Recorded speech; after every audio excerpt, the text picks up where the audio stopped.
जय हिंद, वंदे मातरम। प्यारे साथियों, आज सभी की कक्षाएं सिलेक्शन वीर पर स्टार्ट हो गई हैं और यूपी टेट जो कि जुलाई महीने 2026 में रिलेटेड है फर्स्ट वीक में, और मैं पेपर 1 बाल विकास आपके सामने लेकर आया हूं दोस्तों।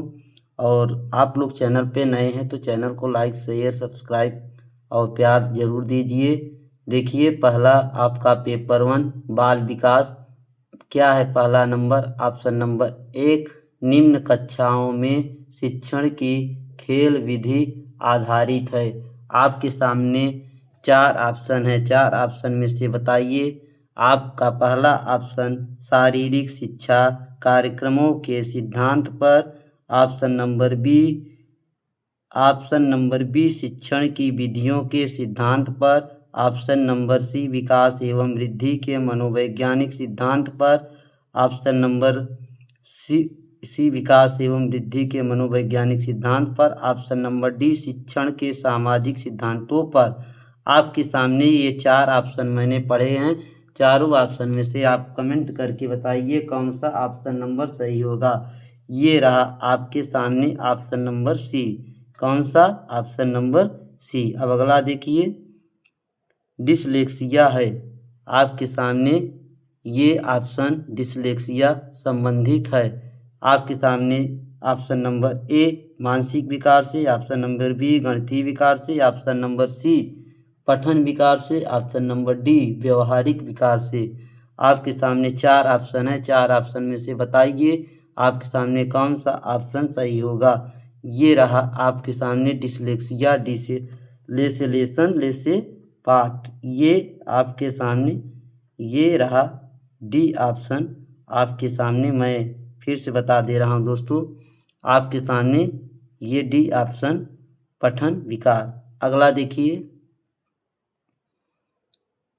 विशेष रूप से ज़रूरतमंद बच्चों की शिक्षा का प्रबंध होना चाहिए। ये दोस्तों मिनी मैराथन है, आप लोग शेयर सब्सक्राइब और देखिए। ऑप्शन नंबर ए दूसरे सामान्य बच्चों के साथ, ऑप्शन नंबर बी विशेष विद्यालयों में विशेष बच्चों के लिए विकसित विधियों द्वारा, ऑप्शन नंबर सी विशेष विद्यालयों में, ऑप्शन नंबर डी विशेष विद्यालयों में विशेष शिक्षकों द्वारा। तीसरे नंबर का कमेंट में बताते रहिए और चैनल पे नए हैं तो शेयर ज़रूर करिए। आप लोग इसी चैनल पे आप लोग को पूरा पढ़ाया जाएगा, पेपर तक हम आपके बने रहेंगे। ऑप्शन नंबर तीसरे का आपके सामने ये रहा पहला आंसर, दूसरे सामान्य बच्चों के साथ। आपके सामने तीसरे का पहला। अगला देखिए, अधिगम के प्रक्रम में अभिप्रेरणा है। अधिगम के प्रक्रम में अभिप्रेरणा है। ऑप्शन नंबर ए सीखने वालों की स्मृति को तेज बनाता है, ऑप्शन नंबर बी पुराने अधिगम से नए अधिगम को विभेदित करता है, ऑप्शन नंबर सी एक दिशी रूप से सोचने में सीखने वालों को प्रस्तुत करता है, ऑप्शन नंबर डी नए सीखने वालों में अधिगम के लिए रुचि का सृजन करता है। अब ये रहा आपके सामने क्वेश्चन दोस्तों। अब क्वेश्चन का आंसर आप लोग कमेंट में बताइए कौन सा आंसर होगा।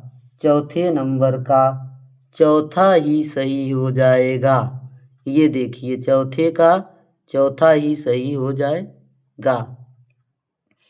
आपके सामने चौथे नंबर का चौथा ही सही हो जाएगा। चलिए अगला देखते हैं। कक्षा 5 के न्यून दृष्टि वाले बच्चों को क्या कहेंगे आप? जो कक्षा 5 के छात्र हैं उनको न्यून दृष्टि है तो उनके लिए आप क्या करेंगे? पहला ऑप्शन, निम्न स्तर के लिए निम्न स्तर के कार्य के लिए माफ़ करना उचित है, देखिए माफ जहाँ आ जाए ये नेगेटिव है। अगला देखिए, उसके दैनिक कार्य में उसके माता पिता तथा मित्रों को सहायता करनी चाहिए। ऑप्शन नंबर सी, कक्षा में सामान्य रूप से बर्ताव करना चाहिए एवं ऑडियो सीडी के जरिए सहायता प्रदान करनी चाहिए। अब यहाँ पे देखिए ऑप्शन थोड़ा मिसमैच हो गया, यहाँ पे डी होगा, कक्षा में विशेष बर्ताव करना चाहिए। तो ये आप बताइए कि जो कक्षा 5 के न्यून दृष्टि वाले बच्चों को क्या करना चाहिए। कमेंट में आप लोग 5वें नंबर का क्वेश्चन बताइए। 5वें नंबर का आपके सामने सी ऑप्शन सही होता है। कौन सा ऑप्शन? सी ऑप्शन सही होता है। अब अगला देखिए, अब अगला आपके सामने है, श्यामपट्ट को शिक्षण सामग्री के किस समूह के अंतर्गत किया जा सकता है। पहला ऑप्शन नंबर ए श्रव्य साधन, ऑप्शन नंबर बी दृश्य साधन, ऑप्शन नंबर सी दृश्य श्रव्य साधन, ऑप्शन नंबर डी इनमें से कोई नहीं। तो ये 4 ऑप्शन हैं। 4 ऑप्शन में से बताइए 6वें नंबर का कौन सा ऑप्शन सही होगा। आपके सामने ऑप्शन नंबर बी सही होता है। कौन सा? बी सही होता है। श्यामपट्ट को शिक्षण सामग्री के किस समूह के अंतर्गत किया जा सकता है। दृश्य साधन। किस समूह के अंतर्गत? दृश्य साधन। अब चलिए अगला देखिए। चैनल पे कमेंट करते रहिए दोस्तों। निम्न में से कौन शिक्षण कुशलता से संबंधित है। मिनी मैराथन है, मिनी मैराथन दोस्तों। निम्न में से कौन शिक्षण कुशलता से संबंधित है। श्यामपट्ट पर लिखना, ऑप्शन नंबर बी प्रश्नों को हल करना, ऑप्शन नंबर सी प्रश्न पूछना, ऑप्शन नंबर डी उपरोक्त सभी। तो आपके सामने ये क्वेश्चन प्रस्तुत है। आप बताइए कमेंट में कौन सा आंसर होगा। तो आपके सामने डी ऑप्शन सही होता है। आपके सामने कौन सा ऑप्शन सही होता है दोस्तों? डी सही होता है। निम्न में से कौन सा शिक्षण कुशलता से संबंधित है। तो आपके डी ऑप्शन सही होता है। कौन सही होता है? डी सही होता है। निम्न में से कौन शिक्षण कुशलता से संबंधित है। आपके सामने उपरोक्त सभी। अब अगला देखिए। कक्षा में जो विद्यार्थी प्रश्न पूछते हैं उन्हें कहते हैं।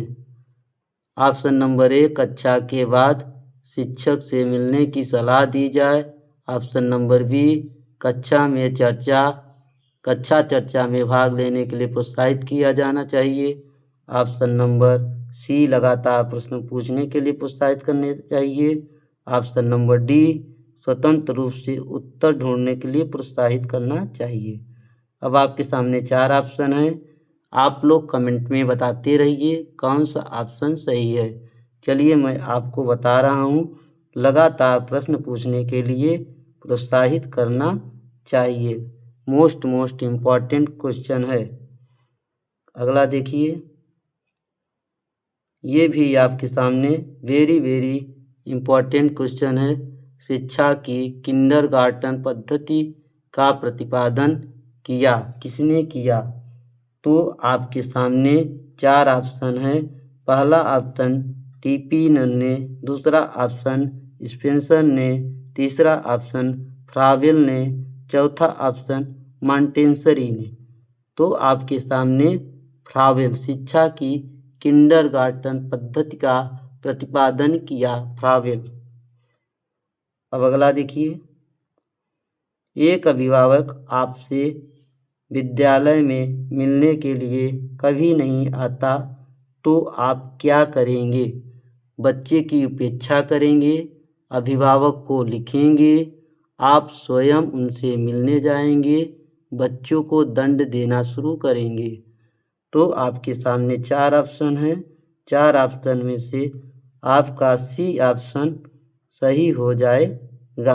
आप उनसे स्वयं मिलने जाएंगे। आप उनसे क्या करेंगे? स्वयं मिलने जाएंगे। अब अगला देखिए, ये आपके सामने SW है। बचपन का सांप्रतिक दृष्टिकोण की मान्यता क्या है? तो दोस्तों, क्लास कैसी लगी? क्लास अच्छी लगी तो क्लास को लाइक, शेयर, सब्सक्राइब, फॉलो, प्यार, सपोर्ट दीजिए। ये छोटा चैनल आप भी के सहारे दोस्तों है। और धन्यवाद। कैसा लगा कमेंट में ज़रूर बताइएगा। और ये आप क्वेश्चन का आंसर कमेंट में ज़रूर बताइएगा, कौन सा क्वेश्चन का आंसर इसमें कौन सा ऑप्शन सही होगा। तो दोस्तों, इसी के साथ मैं आपसे अलविदा। जय हिंद, जय भारत।